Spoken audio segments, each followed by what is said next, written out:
defender el recurso de sentencia que confirma en todos sus términos, y creo que es muy interesante porque no hay mucha ambigüedad, la sentencia dictada por la Sala de lo Penal, la Sala Segunda de lo Penal de la Audiencia Nacional.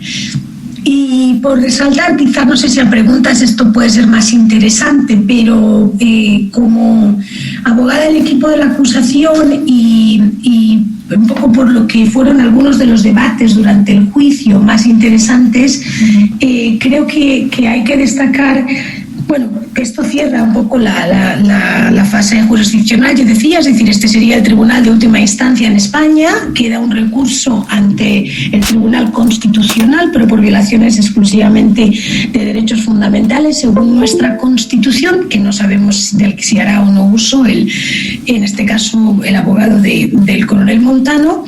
Y la sentencia es interesante porque entra a señalar específicamente dos de las cuestiones quizá más grandes o más graves y que alegadas por el abogado de Montano, y que yo creo que quedaron bien resueltas en el juicio. Uno de ellos fue precisamente la violación de su derecho de defensa, derechos constitucionales y procesales de defensa, que a mí me ha parecido siempre muy interesante porque yo no sé si os acordáis, no por saltar, en este juego, en esta maraña de confundir a la gente y de francamente de mentir y de querer exculparse al que hacía Benjamín, yo creo que es una falta como de honor, ¿no? Por tanto honor que tienen los militares y la falta de honor y de nobleza que han demostrado a lo largo de todo este proceso. Ellos estuvieron siempre enzarzados en una discusión de se me ha violado el derecho de defensa y además hay cosa juzgada, ¿verdad, Benjamín? Además hay cosa juzgada en un recurso que tuvieron que llevar ante la Corte Suprema de El Salvador y que se resolvió como se resolvió, sin comparecer ni una sola vez en España, sin hacer nada. Ellos, sin embargo, sienten que un juicio fraudulento, un juicio que es un chiste, que fue un insulto para los familiares de las víctimas y para los jesuitas, sin nada más, disculpadme,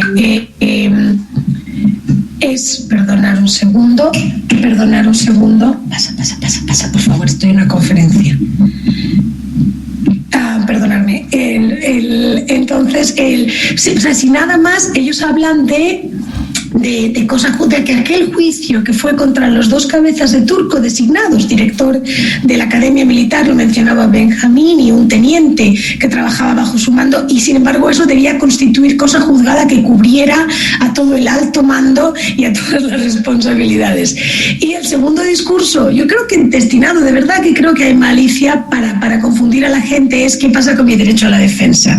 Yo insistía que procesalmente se les hicieron, se emitieron órdenes, se emitieron cartas rogatorias para que se personaran en la causa, y nunca fue así. Y a pesar de eso, yo os decía, el coronel Montano solamente señaló abogado y se presentó en la causa una vez después de haber sido arrestado en Estados Unidos con motivo precisamente de que estaba esta causa abierta en Madrid. Así que bueno, es importante para mí que la sentencia entre tanto en esa consideración de la no violación del derecho de defensa y de las provisiones constitucionales. Y creo que la otra parte, que es una lección que es interesante en estos juicios, que al final, y Michael es el experto en esto y va a tocar en este tema, pero que al final son juicios que facilitan lo que llamamos quizá erróneamente una verdad formal, o que contribuyen a un proceso de verdad más inclusivo con las víctimas de lo que quizá pudo ser o de lo que fue el proceso de la Comisión de la Verdad, por importante que fuera en El Salvador, etcétera. Creo que es la posibilidad de aceptar una prueba tanto documental como testifical, que es quizá nueva, que es poco frecuente, pero que para mí es una prueba clave, que, esta es mi opinión, que reconcilia dos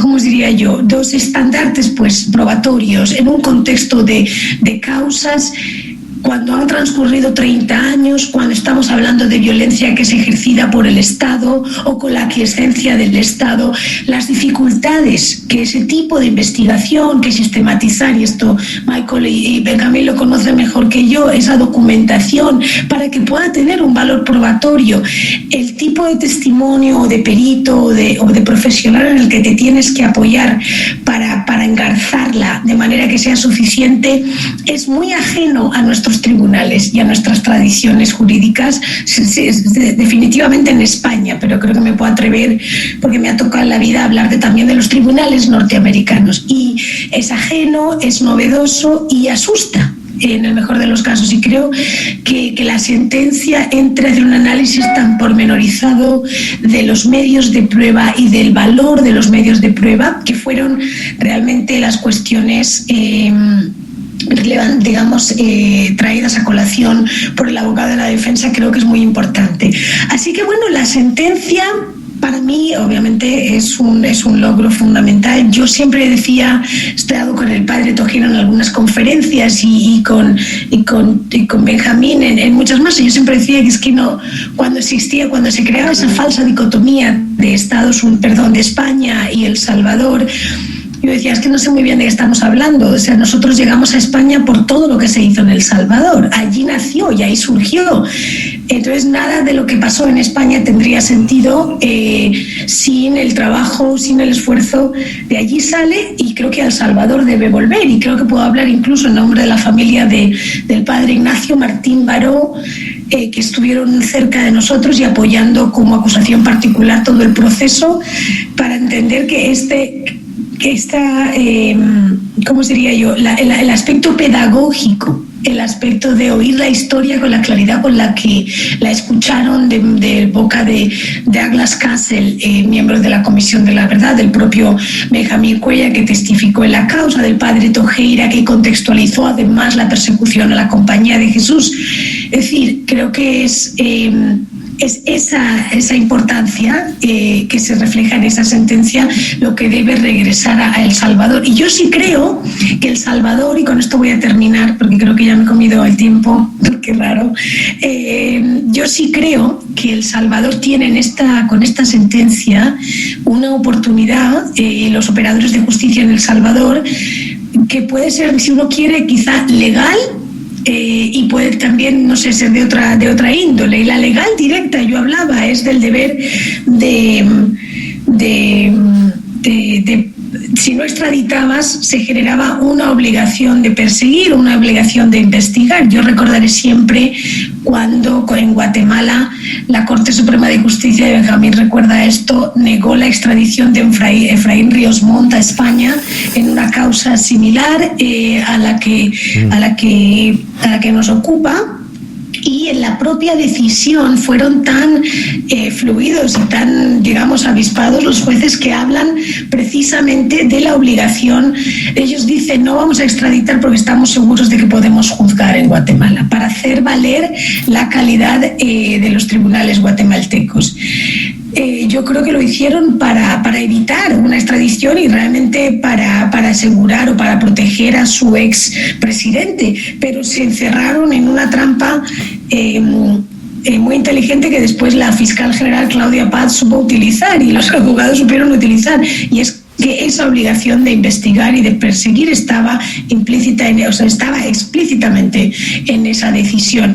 Yo creo que no es el caso de El Salvador, pero creo que esa es una oportunidad que esta sentencia brinda, y es que en El Salvador las obligaciones son las mismas, son obligaciones que vienen dadas por tratados y por convenciones, y creo que podrían hacer uso, digamos, y abrir esta causa, o seguir o dejar de buscar estas anulaciones y estas resoluciones sin sentido a recursos nacionales.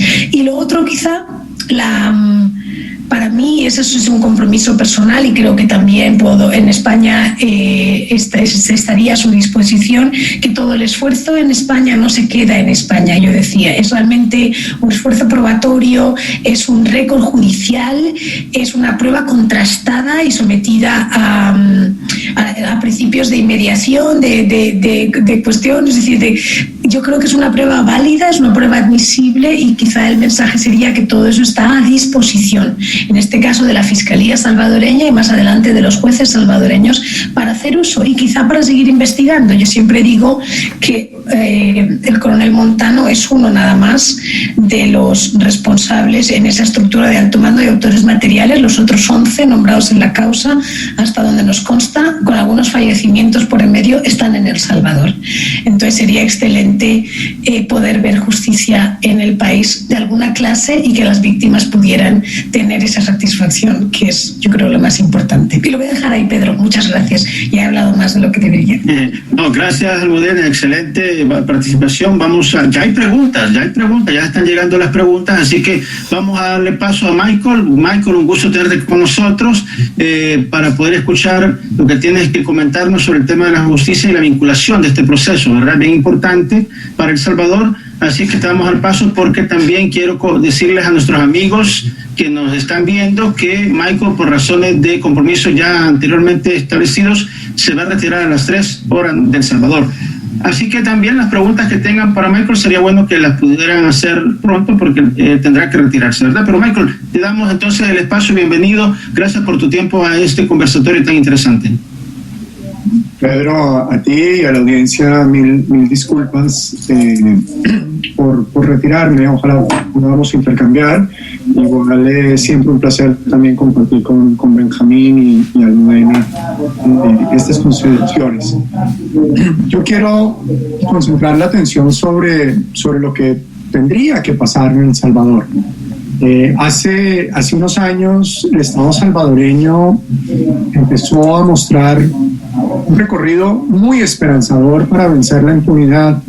La Sala de lo Constitucional de la Corte Suprema, como muchos de ustedes deben saber, declaró en 2016 la inconstitucionalidad de modo general y obligatorio la ley de la amnistía, que siempre se había estructurado como un obstáculo para la justicia en su país, y delineó un escenario muy favorable para que todos los poderes estatales, para que todos los poderes del Estado se alinearan y pudiesen cumplir con sus obligaciones internacionales en materia de derechos humanos. Esta es una deuda del poder estatal con la sociedad salvadoreña y con las víctimas salvadoreñas y extranjeras de la guerra y la represión estatal. Desde que se firmaron los acuerdos de paz y desde que se pusieron en marcha mecanismos de justicia transicional como la Comisión de la Verdad. Esa sala de su Corte Suprema además ha mostrado un compromiso muy interesante con el Estado de Derecho, que como organización del Estado lo que ha visto es la necesidad de respaldar las instituciones y decidió emprender un ejercicio de seguimiento para vigilar el cumplimiento de lo que ordenó.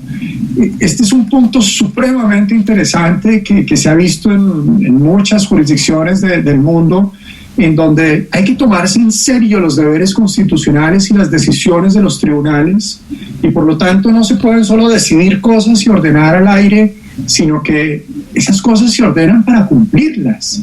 Esta sala ha hecho un seguimiento regular a lo ordenado, y de hecho hace poco, cruzado por la pandemia, sostuvo en octubre del 2020 una audiencia pública de seguimiento para vigilar el cumplimiento de las obligaciones del Estado y de todo lo ordenado en esa decisión del 2016.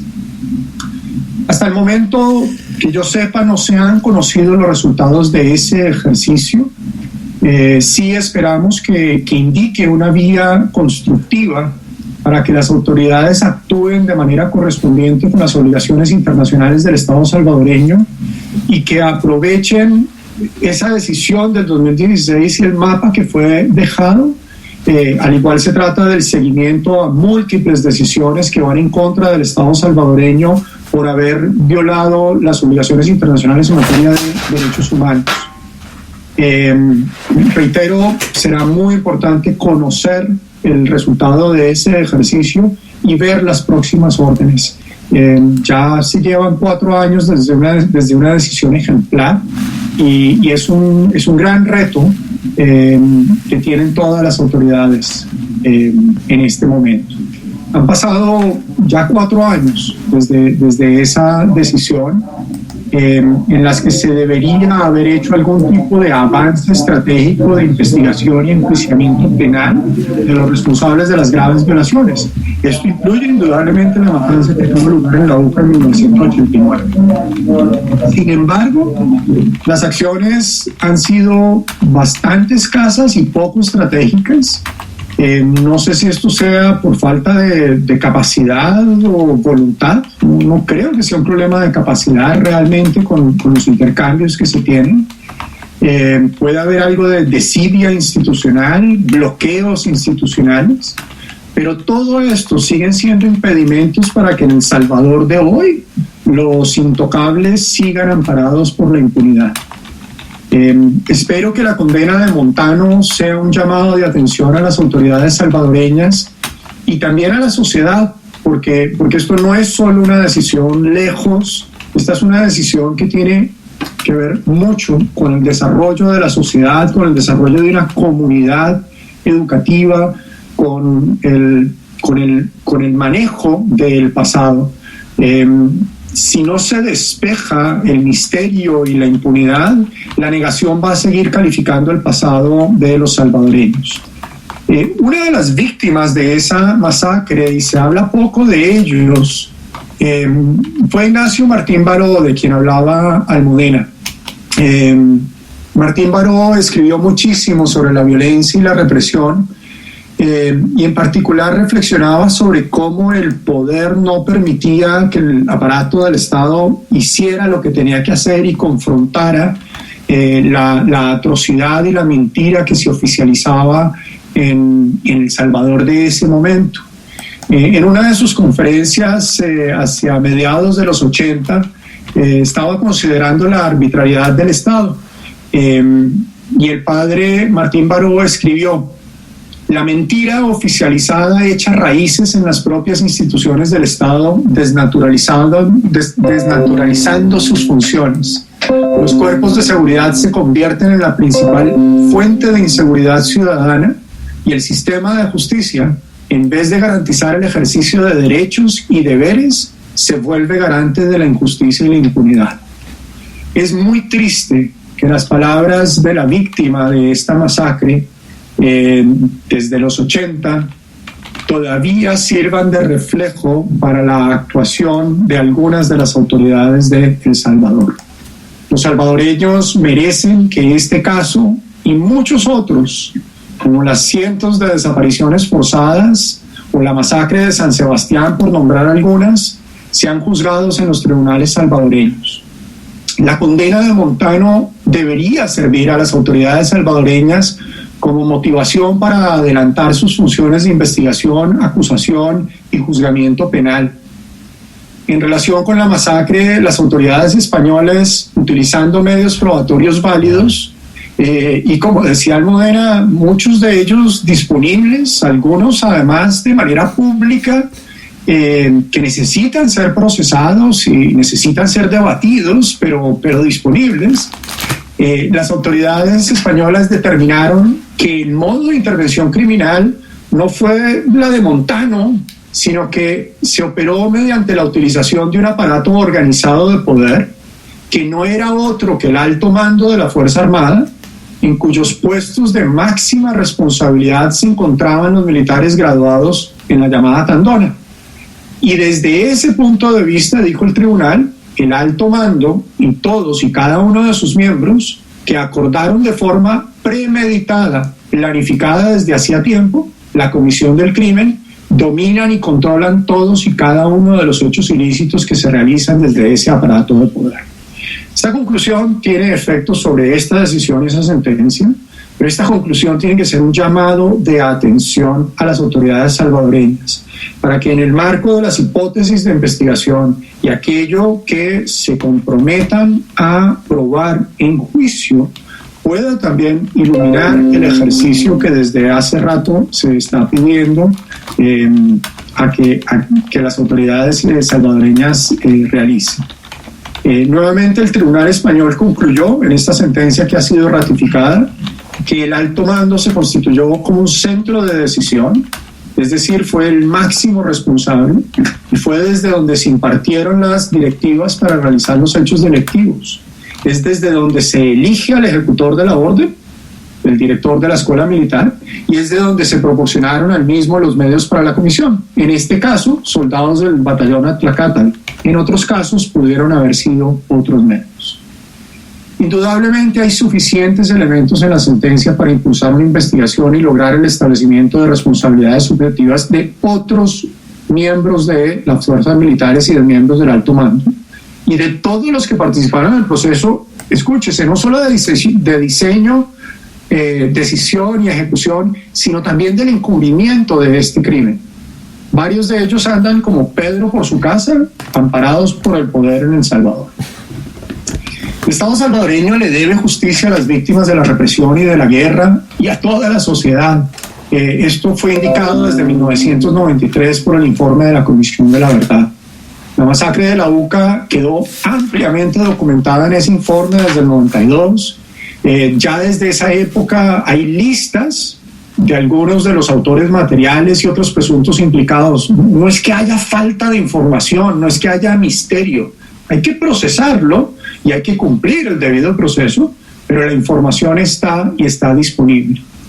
El imperativo de justicia era claro en ese momento trascendental para El Salvador cuando se firmó el acuerdo de paz, pero la comisión en ese momento vio que era tan débil la institucionalidad salvadoreña que esta no reunía condiciones básicas de objetividad e imparcialidad, que decidió dejar eso para más tarde.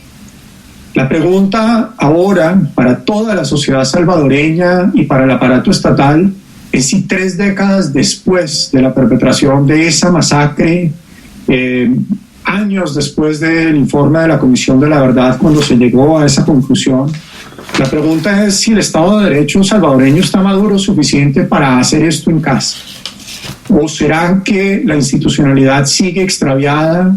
¿O será que está secuestrada por confluencias de poder y crimen? Hasta el momento el Estado salvadoreño, gobernado ya por representantes de distintos bandos, inclusive de aquellos que dicen no hacer parte de ningún bando, mantiene el manto de la impunidad sobre los crímenes atroces de la represión y la guerra.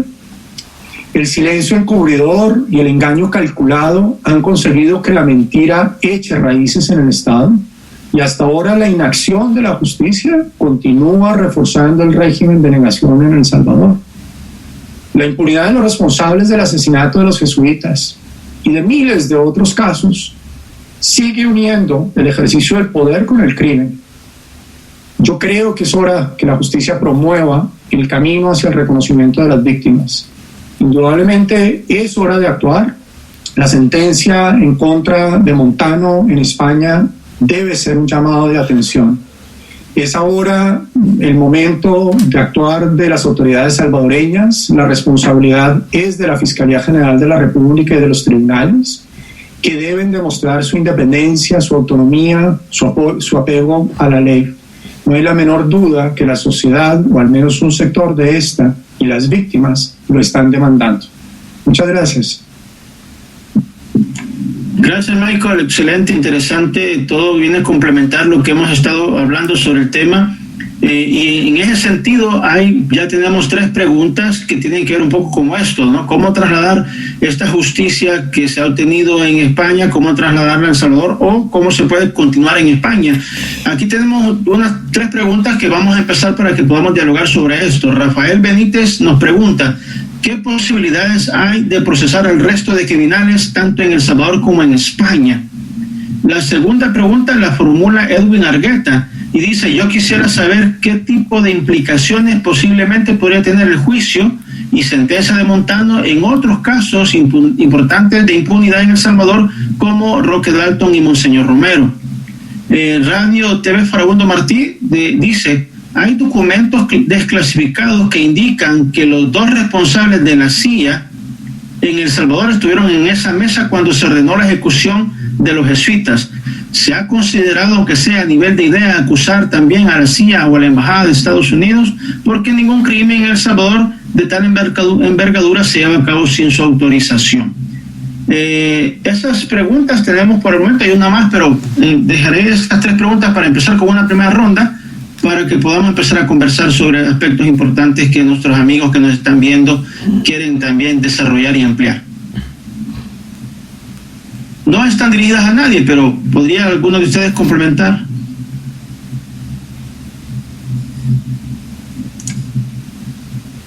Yo quisiera que me repitieras la primera pregunta, porque por alguna razón se me ha despistado el sonido y no te he escuchado bien. Estoy buscándola, espérame. ¿Qué posibilidad hay de procesar al resto de criminales? ¿Cierto? Sí, ¿Es esa? exacto, exactamente.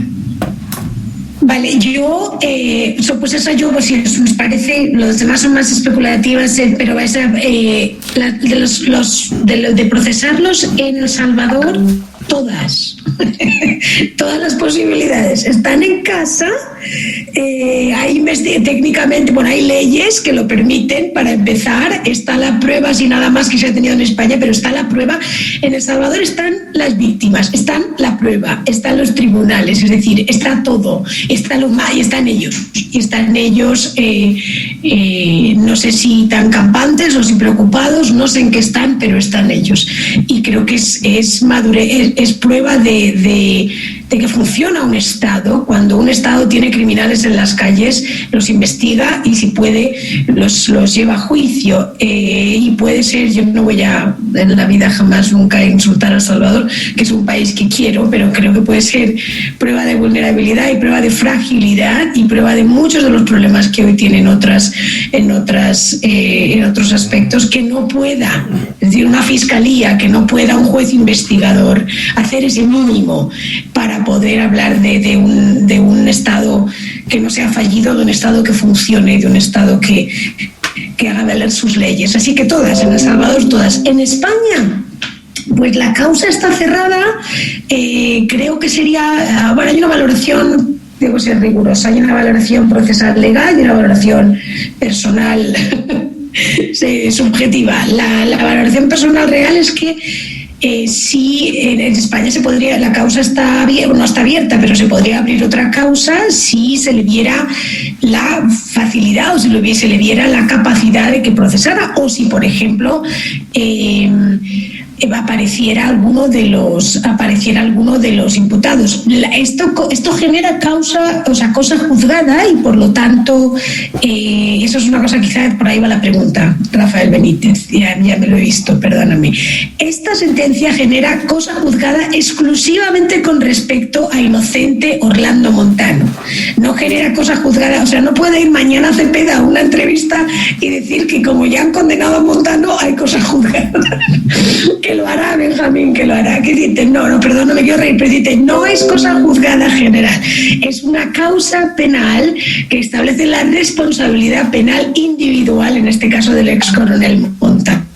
O sea que la medida en que pudieran tener acceso a otros de los que fueron nombrados en la causa como querellados y por supuesto imputados tras el auto de procesamiento o procesados, debo decir, se podría perseguir naturalmente.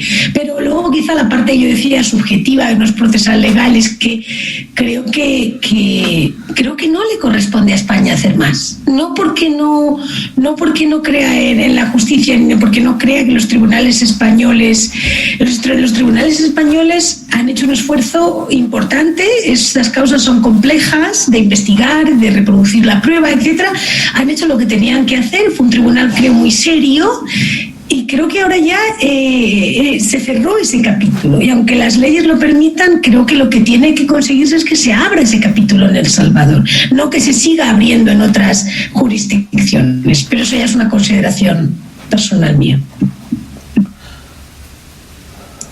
Si no sé si también quiere entrar, yo solo quería decirles, el camino está absolutamente despejado, particularmente desde el 2016. Sin embargo, debo decir, el camino estaba despejado desde antes también. En el 2016 se tomó una decisión trascendental que quita uno de los obstáculos que más argumentaban como obstáculo procesal para que las causas avanzaran. pero por el litigio de víctimas y de sus representantes desde hacía muchísimo tiempo, había suficientes excepciones a la ley de amnistía para que estas causas avancen. Los obstáculos principales han estado en falta de garantías de independencia e imparcialidad, falta de autonomía, miedo de las autoridades en el proceso de investigación, el paso del tiempo y demás. Yo quisiera volver al impulso que le da la decisión del 2016, una serie de decisiones que se toman en esa decisión y asignaciones muy claras al trabajo. De ninguna manera se trata de un esfuerzo fácil. Yo creo que ninguno de los que estamos acá creemos que esto es fácil. Además, no es rápido. Es un proceso largo que requiere muchísimo, que demanda valentía política y acción técnica decidida, y que va a tardar muchísimo tiempo, porque a las personas que se va a perseguir son personas que siguen teniendo poder, y los poderosos se defienden y tienen todo el derecho a defenderse con medios legítimos. Desafortunadamente también hay poderosos que se defienden a través del miedo y otros medios ilegítimos. Quiero insistir, no es un trabajo fácil, pero hay que arrancarlo de manera estratégica, no casito por casito, sino ver justamente la cantidad de casos que están disponibles y empezar a avanzar para dar resultados y responder a una impunidad absolutamente generalizada desde la época de la represión estatal y la guerra.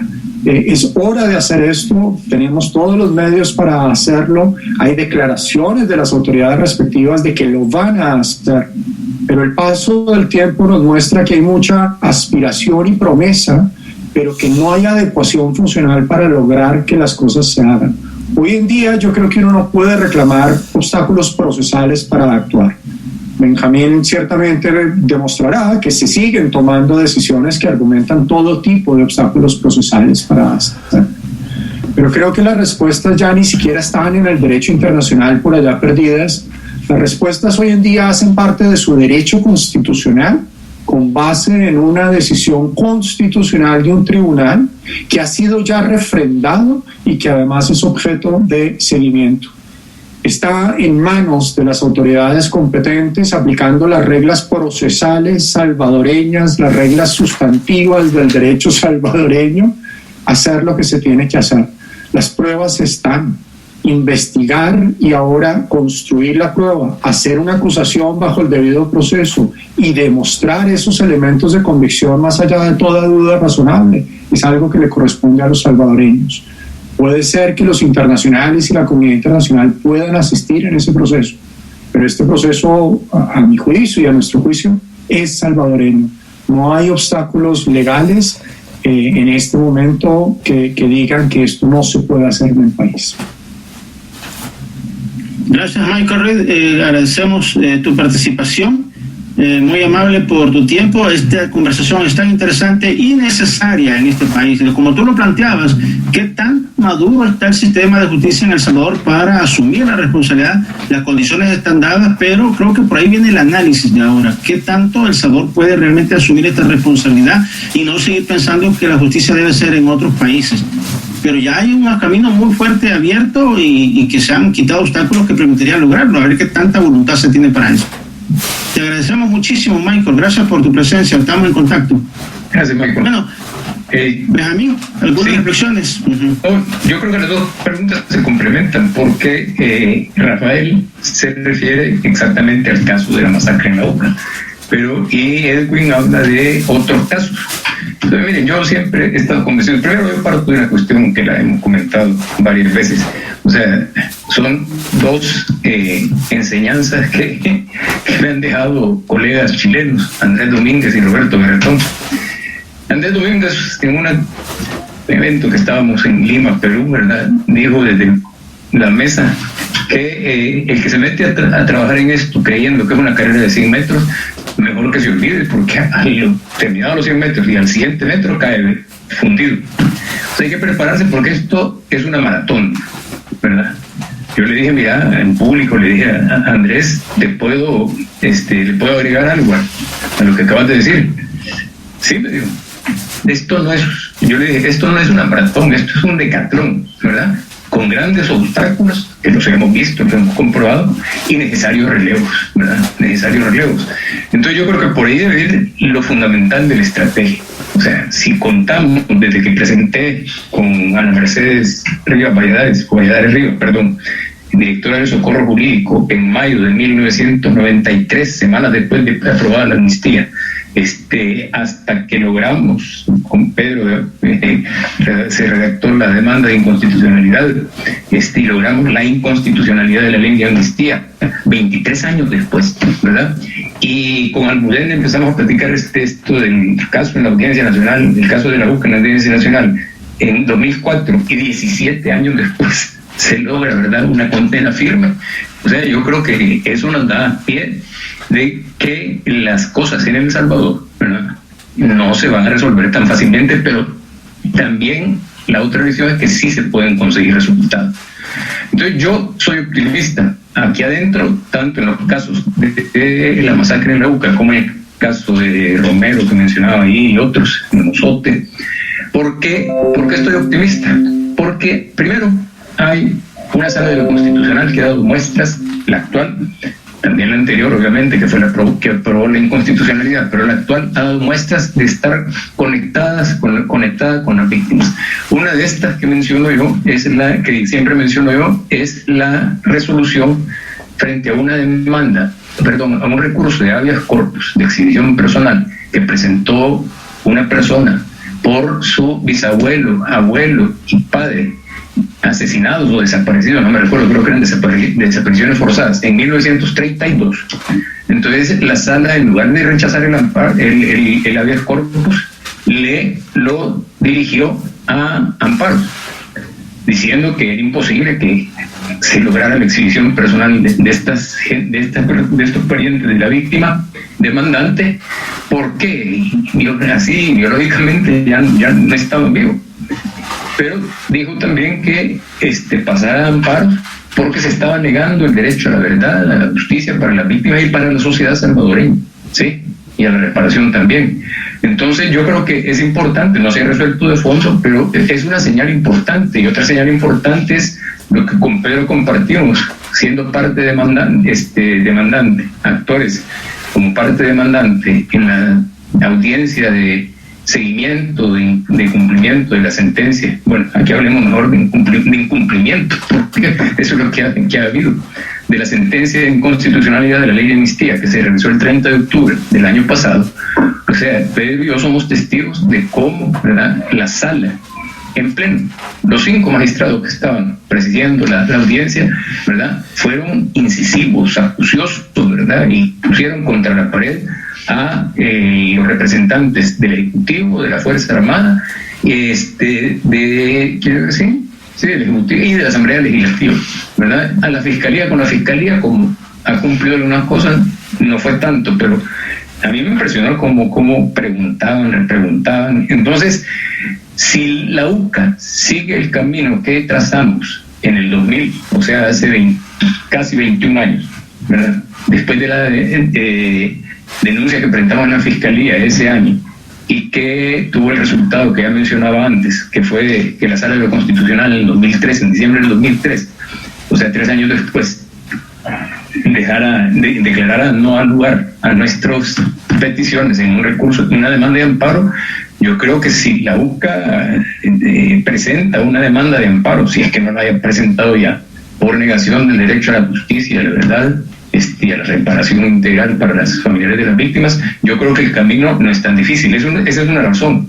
Y la segunda razón, no es tan difícil para revertir la decisión de la Sala de lo Penal. La segunda razón es que hay nuevas generaciones de juzgadores, ¿verdad?, que no son los de aquella época, de hace 30 años.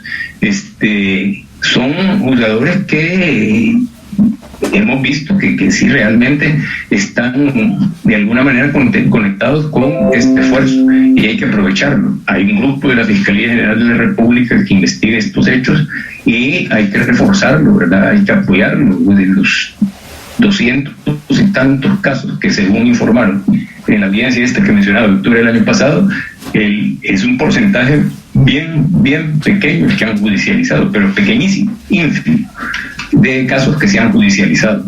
Entonces, yo sí creo que ese grupo hay que fortalecerlo, pero también son herramientas que hay que apoyar y que hay que utilizar y que hay que apoyar. Entonces, yo sí creo que hay que abrirle una brecha en el muro, y este caso de la masacre en la UCA, con lo que se ha logrado aquí adentro y con lo que se ha logrado en España, ¿verdad? Y en la Comisión Interamericana también, puede ser quizás la punta de lanza para abrirle esa brecha al muro de la impunidad. Muy bien, hay un detalle que quisiera que tal vez se refirieran, es el tema de una de las preguntas que habla de la participación de la embajada o de la CIA en el caso. ¿Hay alguna posibilidad de demandar o pedir responsabilidad sobre esto, Almudena, en Estados Unidos?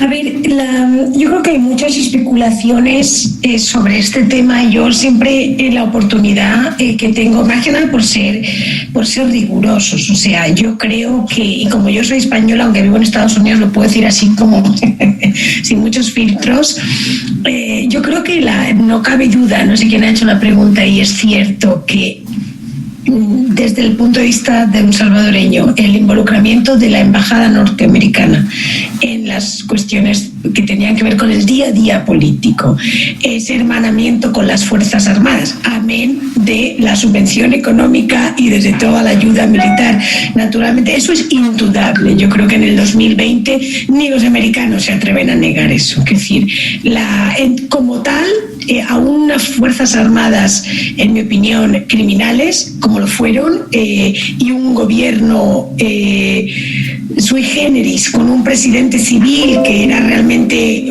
era un poco monigote, y era siempre esa manera de mostrarles una cara de pseudodemocracia a los norteamericanos. Yo creo que esa complicidad norteamericana es indudable. Dicho eso, y se les puede recriminar y se les debe recriminar y responsabilizar siempre, pero dicho eso, no lo sé si lo que voy a decir tiene mucho sentido habiendo vivido aquí 21 años, la capacidad de probar, es decir, que era tal, como me diría, no tenemos prueba realmente de que estuvieran en esa reunión, por ejemplo, es decir, desde un punto de vista probatorio. Lo que sí es cierto, y yo tampoco quiero negar eso nunca para que la gente no piense que vamos con algodones, es cierto que la Dirección Nacional de Inteligencia salvadoreña estaba puerta con puerta con la sede de la Agencia Central de Inteligencia norteamericana. Tuvimos, creo que para mí, valiente y osado, el testimonio de Luis Parada, en aquel momento miembro de la Dirección Nacional de Inteligencia, que se atrevió, y digo atrever porque estas cosas y le han costado 30 años, llegar él mismo a la conclusión de que efectivamente, y sobre todo, no que en un contexto más de... Porque, como decía Benjamín muy al principio, no nos tenemos que olvidar de esto. Lo triste, por supuesto, es que mataran, pero es que además que inmediatamente intentaran encubrir el asesinato desde el primer segundo, echándole la culpa a la FMLN y con todo el insulto añadido al dolor que ese asesinato generó y al quiebre que ese asesinato generó. Y lo que sí es verdad es que Estados Unidos, la embajada y los servicios, o sea, la embajada a través de sus servicios de inteligencia en el país, supieron desde el primer momento que se trataba de las Fuerzas Armadas, en este caso del Estado Mayor, y nunca del FMLN.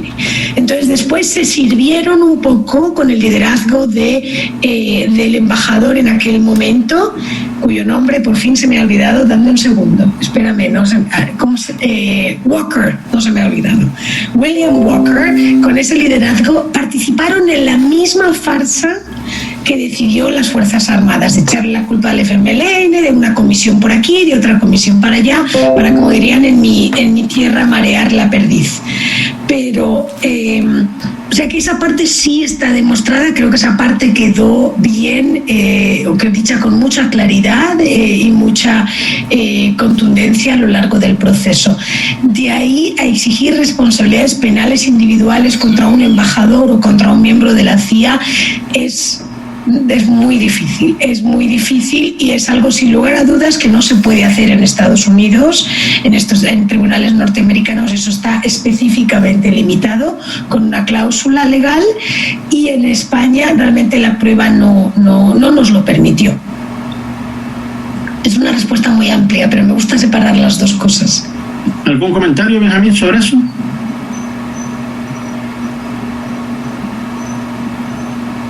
Está silenciado, Benjamín. Ya. Yo quisiera que lo mencionamos previo a conectarnos, ¿verdad? Platicando con Almudena, el trabajo que hizo Terry Cal, ¿verdad? De investigación documental, ¿verdad? Testimonial también incluso, y que yo recuerde no encontró ningún indicio o prueba que planteara la posibilidad de que hayan estado presentes en esa reunión, ¿verdad? Agentes de la CIA. El amigo que escribe de Radio Farabundo Martí nos dice que si ayuda nos puede mandar copia de los documentos desclasificados por el propio gobierno de Estados Unidos. O sea, pruebas fehacientes hay. Bueno, yo creo que sí sería bueno si se tienen esos documentos desclasificados, ¿verdad? No sería malo conocerlos, darlos a conocer, pero ya Almudena planteaba los impedimentos que hay para poder procesar personas individuales, ¿verdad? Que es como debe procesarse, no a la CIA, así en general, o a la embajada en general.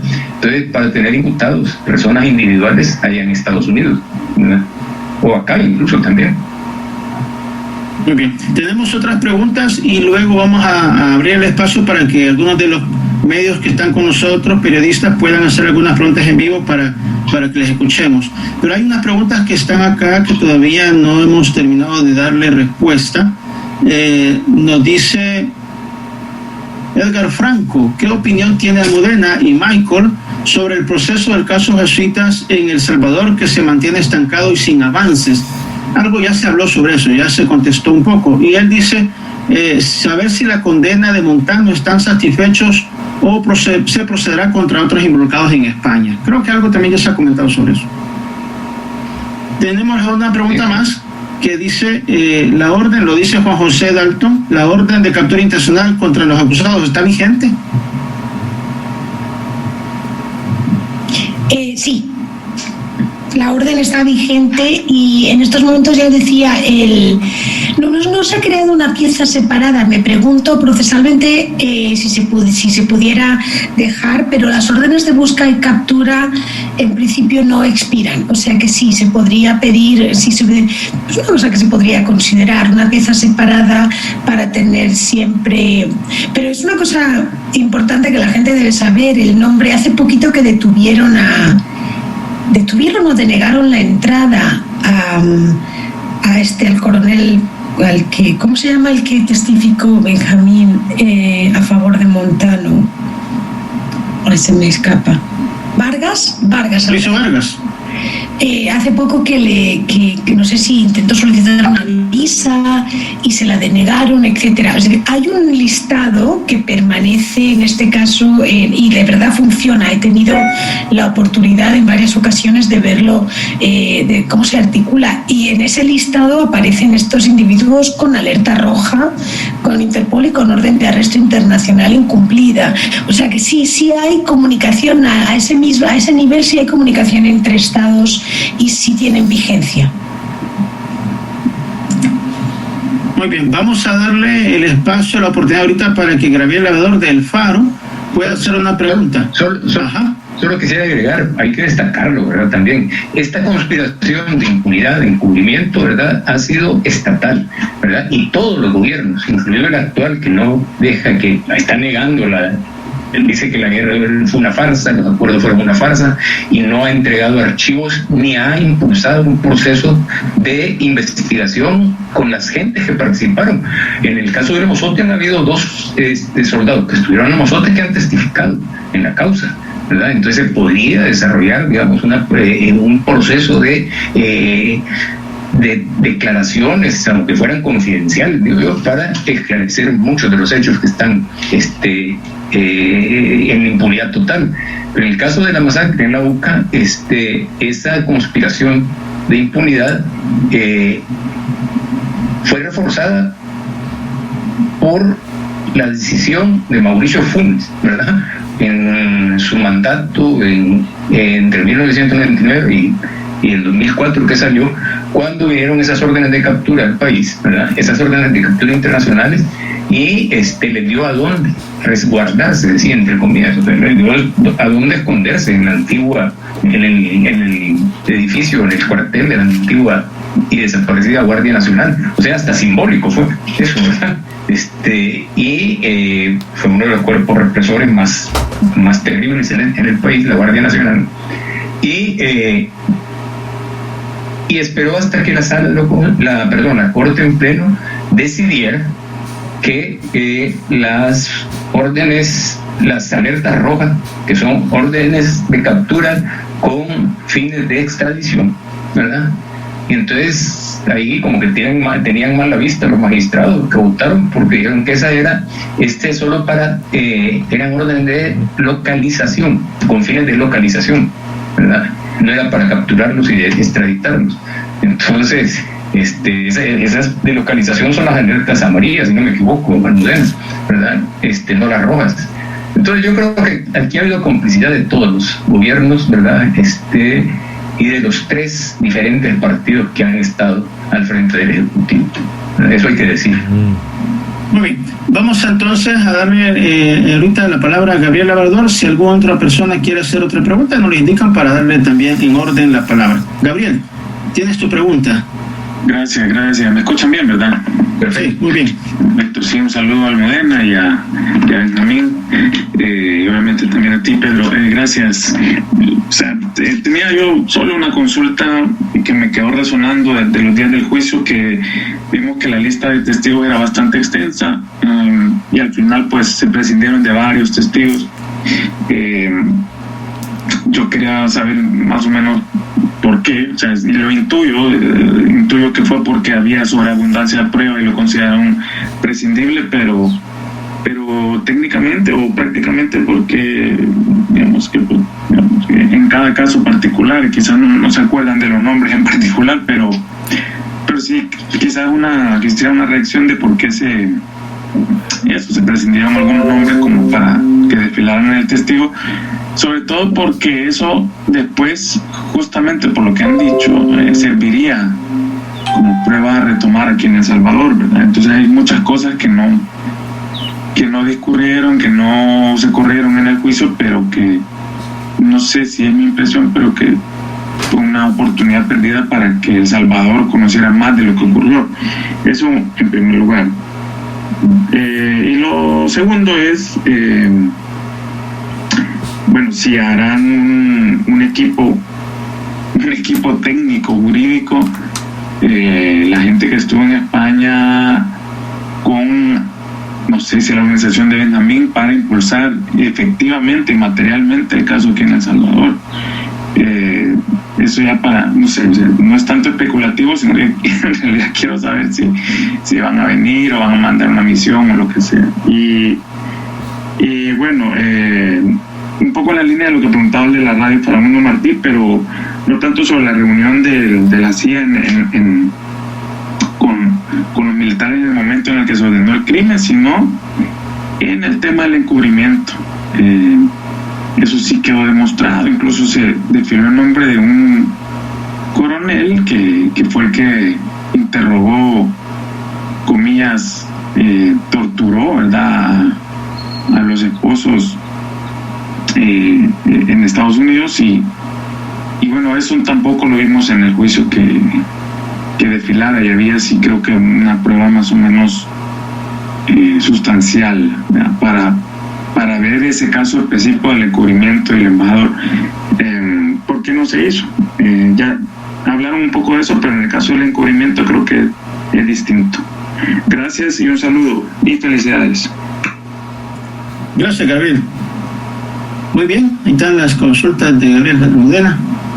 A ver si respecto a la pregunta, Gabriel, de Iola, respecto a la pregunta sobre los testigos, ¿me dices exactamente si tienes algún ejemplo en mente? Porque la lista de testigos, efectivamente, la lista de testigos final siempre se revisa en aras un poco de, a lo mejor estás pensando en alguien y estoy yo despistada, pero se revisa en aras, pues siempre hay un riesgo, ¿no? Pero de qué clase de defensa está presentando. A mí son cosas obvias lo que estoy diciendo y todo el mundo no hace falta ser abogado para esto, es un poco estratégico. Si alguno se repite, pues porque las consideraciones que uno tiene en sala son diferentes de las que uno tiene en instrucción, porque en España es un sistema muy arcaico, pero la prueba de lo que, digamos, ganar es que estas cosas no están escritas en ninguna parte. Es bueno para tu caso que te admita la sala a reproducir el 90% o el 100% de la prueba que has presentado en instrucción. Eso es lo bueno. Hay salas más antagonistas que solo te permiten reproducir un porcentaje mínimo. Entonces, las consideraciones que hacen los equipos legales es cómo hacemos para que no nos la quiten, es decir, para que no sea repetitiva o para seguir una línea. Y no es un arte, y no te digo que lo hiciéramos bien o mal, pero para darle una línea a la narración y una lógica a la narración. Eso era un poco el impulso, amén de que algunas personas fallecieron a lo largo de los 12 años de instrucción de la causa. Entonces, no sé si tienes a alguien en mente, recuérdamelo, dímelo específicamente si crees que... Bueno, el testimonio de Abraham Rodríguez y bueno, entiendo que Espinosa Guerra también estaba en la lista, pero eso no sé si era por parte del Montaño. Eso eran del... bueno, ya sabes, esos son, en primer lugar, son testigos de la defensa. Ya, y Abraham también. Sí. Vale. Y no tengo, la verdad es que la única referencia que hubo a lo largo del proceso a que se cayeran los testigos de la defensa se fueron cayendo una vez arrancó ya el proceso. Y me acuerdo que el único comentario que hubo fue del presidente del tribunal que dijo: señor Montano, usted se ha quedado sin testigos. Porque algunos alegaron, uno alegó estar enfermo, otro alegó... y el Espinosa Guerra, en realidad, tiene otra explicación. Y así entre nos o sea, Espinosa Guerra está nombrado en la causa como capitán del batallón Atlacat y como el jefe de misión. Pues, o sea, a él le encarga, la orden va del grupo pequeño, en este caso Ponce, Cepeda, Montano, etcétera, va a Benavides, y de Benavides es una cosa así entre Camilo Hernández y Yusi René, que no es que transmiten realmente la orden, pero el jefe, digamos, del batallón, el que está a cargo de la entrada a la UCA, es Espinosa Guerra. Espinosa Guerra, porque yo creo que eso no es un secreto cuando nosotros abrimos el caso, y si es un secreto, que me da igual. Él estaba en Estados Unidos. Él está casado o está muy vinculado con este país y estaba por aquí. Y lo supimos no solo nosotros, sino también las autoridades norteamericanas, o sea que se debería cuidar si me está escuchando. Y bueno, intentamos encontrarle, etcétera, y él, por supuesto, él perteneció al grupo de los que nunca dio razón y de los que nunca se personó. Entonces, de pronto, en la lista de testigos que presenta el coronel Montano a través de su abogado, de cara ya a la celebración del juicio en junio, presentan a Espinosa Guerra en la lista. Y sabes, esto es un poco la anécdota, porque a veces, como yo vivo fuera y pues el experto procesal naturalmente es Manuel Ollé, yo ni pensé en mencionárselo. Y un día de pasada le dije: yo lo que no entiendo, porque en Estados Unidos, en el derecho norteamericano, es absolutamente imposible. Entonces le dije: yo lo que no entiendo es cómo está un imputado en una lista de testigos. porque si viene a España a testificar, por supuesto va a la cárcel. Y si no viene a España, si usted no ha respondido a las diferentes solicitudes de los tribunales españoles para que usted comparezca como imputado, que derecho de lo que yo decía al principio, ejercite su derecho de defensa, ¿cómo va a venir usted a testificar a favor del imputado? Entonces, cuando se lo mencioné a Manuel Ollé y a los colegas y a la fiscalía, fue claro, tienes razón, eran muchos nombres, claro, tienes razón. Entonces, bueno, efectivamente se solicitó por parte de la fiscalía que se eliminara su testimonio, y lo que dijo el presidente de Sala, dijo, si quiere venir a testificar, que venga, pero que venga como es, en calidad de imputado, en este caso de procesado. Y por supuesto no vino y no testificó. Ok, gracias. Sobre lo del encubrimiento. Y yo sí creo, y me voy a dejarle a Benjamín ahí porque lo he hablado incluso con algunos amigos salvadoreños, etcétera. Yo sí creo que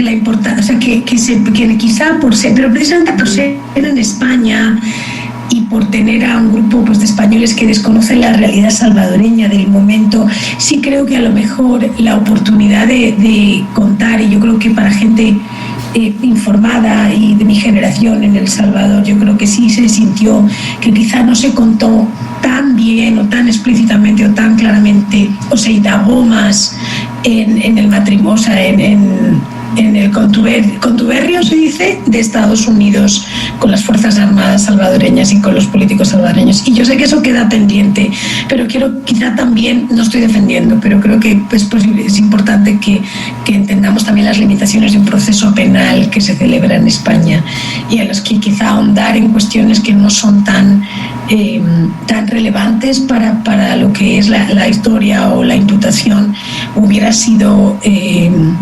quizá podría haber sido pernicioso, un poco ese fue el cálculo, pero sí, se podría haber indagado más sin lugar a dudas. Mincho, no sé si...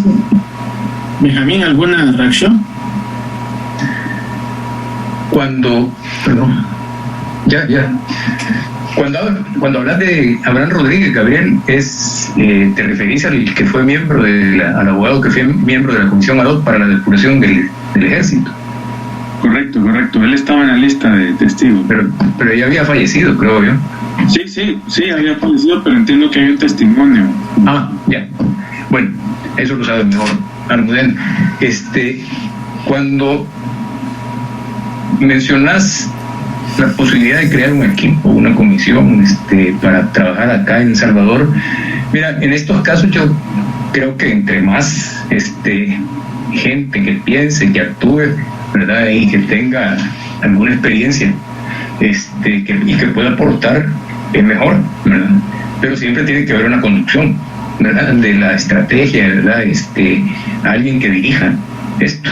Y a mí me tocó en algún momento, un momento largo, ¿verdad? De la dirección del IDUCA. Pero esto le corresponde a la UCA, ¿verdad? Y creo que en algún momento, no sé si es infidencia, pero a Almudena le pidieron apoyo, pero creo que ya no te volvieron a pedir más, ¿verdad? Y en mi caso no creo que me pidan ningún apoyo, ¿verdad? Así que bueno, ahí por lo menos lo que yo creo, con lo que he colaborado, es con haber marcado la ruta, ¿verdad?, que creo debería seguirse. Ojalá le estén siguiendo, espero que sí.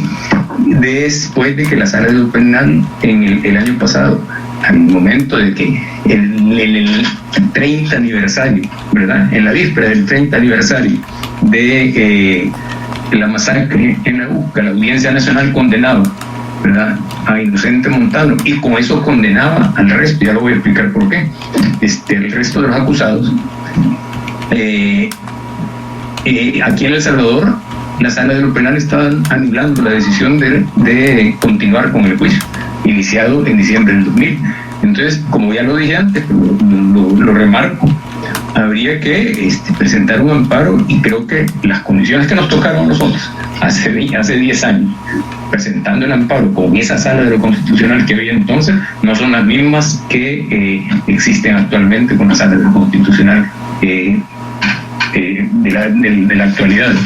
Entonces, yo sí creo que por ahí está la posibilidad, hay que hacerlo, pero también yo creo que hay otra cosa importante. O sea, quienes aplauden, que es mucha gente, la sentencia firme ya en España de la condena de Inocente Montano, deberían de pasar de la indignación a la acción, ¿verdad? O sea, sí es bastante gente. Entonces, para que se vuelquen contra la sala de lo penal, si es que esto no solo es el recurso o el procedimiento formal, legal, aquí hay que meter un montón de recursos. Uno de ellos es la publicidad. La publicidad, decía Luis Jonet, es una de las mejores, si no la mejor arma para combatir la impunidad. Aquí debería de haber una campaña permanente, diaria, no esperar a que la sala resuelva, ¿verdad?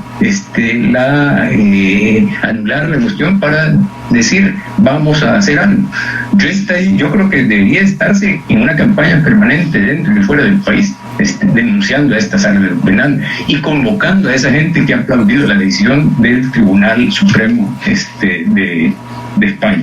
En el caso de la condena de Inocente Montano, que también es la condena, esto es lo que quería decir para el resto, porque, y esto lo aprendí de Roberto Berretón, otro chileno, ¿verdad? La impunidad no solo es judicial, ¿verdad? La impunidad es también política, histórica y moral. Y el resto de los que participaron junto con Montano en esto han sido condenados histórica, política y moralmente. Entonces, hay que seguir luchando porque judicialmente también se condenen acá, ¿verdad? Y paguen por sus crímenes. Pero bueno, sabiendo que era la conducción de la mayor parte de la guerra, bueno, el fin de 1989 en adelante, y que tuvieron que ver no solo con la masacre, el pan, si alguien quiere pan, que tuvieron que ver no solo con esta masacre, sino con otros crímenes de lesa humanidad o contra la humanidad y crímenes de guerra también. Muchísimas gracias a ambos, sí, gracias. Gracias, Gabriel. Gabriel, tenemos otra pregunta de Radio Farabundo Martí, que es el tema de Cristiani, que creo que también es importante que podamos hacer las aclaraciones. Dice, ¿por qué la UCA ha decidido no involucrar a Cristiani? ¿O por qué en su momento decidió no involucrar a Cristiani? Se sabe hoy que Cristiani, como comandante jefe de las Fuerzas Armadas, autorizó igual el crimen.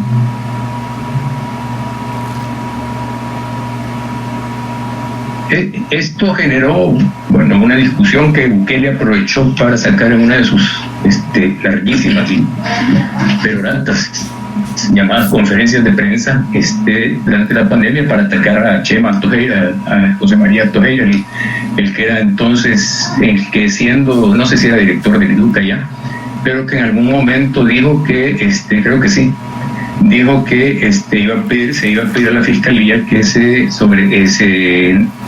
que se sacara de la acusación a Cristiani. Después aclararon ya hace poco, aclararon públicamente que ya no van a pedir eso, pero en un momento lo dijo. Entonces Cristiani deberá ir incluido en la investigación de la Fiscalía General de la República. Nosotros lo acusamos en su momento, cuando yo estaba en la dirección del IDUCA, lo acusamos en abril del 2000 como autor del delito de encubrimiento y del delito de comisión por omisión. Él sabía que esa gente que estaba al mando, esos que dieron una orden para matar a Yacuría sin dejar testigos, ¿verdad? Estaban violando, ordenando graves violaciones de derechos humanos y encubriendo a sus autores materiales y encubriéndose de ellos también. O sea, era la cabeza del aparato organizado del poder. Entonces, Cristiani, sabiendo eso, tenía que haber destituido a esa gente y nunca lo hizo. Entonces, hay otros factores para que nosotros lo mencionáramos como responsable de este delito de comisión por omisión. Entonces, yo no he visto la demanda de la UCA en la Fiscalía que han presentado para reabrir el caso, pero probablemente los argumentos sean los mismos que nosotros planteamos en su momento en el año 2000. Muy bien, si no hay más preguntas, por el momento vamos a ir dando por terminado este conversatorio. Quiero Quiero agradecer a Almudena Bernabeu, directora del Grupo Guernica. Gracias, Almudena, por tu presencia, por el tiempo, por el cariño que le tienes a El Salvador y por este enorme esfuerzo que has desarrollado durante todos estos años para buscar justicia en El Salvador. No solo en el caso de la masacre de la UCA, sino que en otros casos también en los que has participado. Gracias, Pedro, a todos. Es un honor. Más bien al contrario, soy yo la que da las gracias que tengáis tanta paciencia con esta abogada española. No, gracias, un abrazo fuerte, gracias por todo ese esfuerzo. Benjamín, gracias también por la participación, gracias por todo este trabajo y la reflexión que constantemente está haciendo y por trabajo también en vidas, ¿verdad? Víctimas demandantes, un nuevo esfuerzo por medio de las verdaderas víctimas que quieren también buscar justicia. Y víctimas de ambos bandos, ¿verdad? De graves violaciones de derechos humanos por parte de ambos bandos. Yo no quisiera, yo me despido y agradezco la oportunidad, ¿verdad? Y creo que hay que seguir reflexionando sobre esto y sobre el tema de la impunidad. O sea, hay que vestirse de dignidad, ¿verdad? Para combatir la impunidad. Eso hay que hacer. Entonces, pero solo para terminar, para que también juega un poco la suerte en estas cosas, ¿verdad? O sea, me encantaría que contara cómo fue que capturaron a Montano. Bueno, 2 minutos, voy a hacerlo muy corto. Creo que Montano estaba en Everett, en Massachusetts.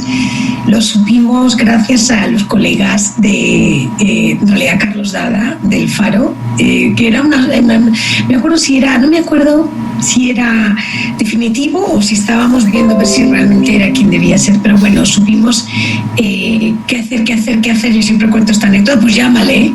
Pues voy a llamarle, y entonces yo me acuerdo que los teléfonos eran de esos hacían de flip, así, uno de esos y me acuerdo de abrir mi teléfono, marcar el número y pensé, ¿qué voy a decir? Y cuando me coge el teléfono un señor en la línea, no supe qué decir, y dije, por favor, ¿puedo hablar con el coronel Inocente Montano? Y me dijo, sí, soy yo, y yo colgué. Entonces aquello fue, bueno, anunciamos que estaba confirmado de esa manera tan poco ortodoxa en Estados Unidos a las autoridades. Esta es la parte que creo que le gusta a Mincho mucho, porque no me hacían caso por parte de la burocracia. No creo que hubiera un complot para protegerle, pero bueno, la burocracia, pienso yo, entre las autoridades de inmigración, el Homeland Security, qué sé yo, y finalmente, que esto fue el azar, el editor jefe del Boston Globe me llamó. Yo estaba en España de vacaciones, me voy a acordar toda la vida, interesándose personalmente, a pesar de ser el editor jefe, del rumor de que había un militar asociado con el asesinato de los jesuitas en los alrededores, y casualidad que la sede del Boston Globe está en Everett, en la misma ciudad donde estaba Montano. Entonces él quería ese ángulo local, etcétera, que un poco la prensa, que todos los que me están escuchando entienden mejor que yo, quiere siempre apuntar.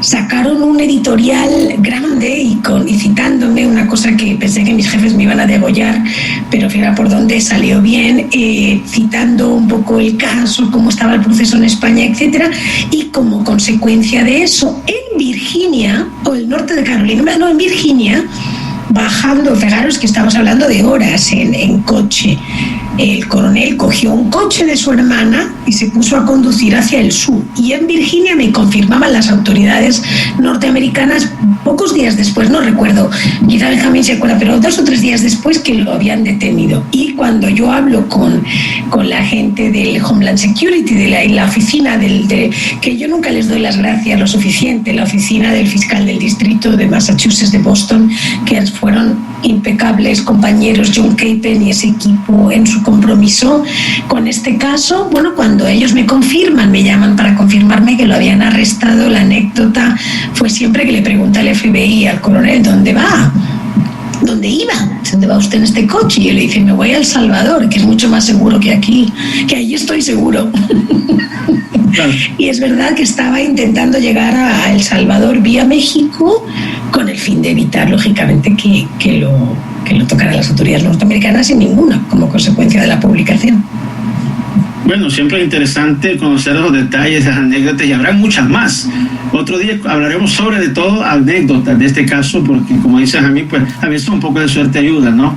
Agradecerles entonces a Almudena, muchas gracias de nuevo, Benjamín, muchas gracias, agradecerles a todos su sintonía, invitarles a que nos acompañen los días martes a las 3 de la tarde en el programa de Gemíes, se transmite en Radio La Clave Quijoteando. Ahí también tenemos un espacio de reflexión y análisis sobre temas de derechos humanos. Así que gracias por estar presentes con nosotros en este conversatorio, agradecerles todas las preguntas que realizaron y nuevamente pues nos vemos en un próximo evento como este que estaremos preparando. Muy amable, gracias por todos a su asistencia y nos vemos pronto. Hasta pronto, gracias.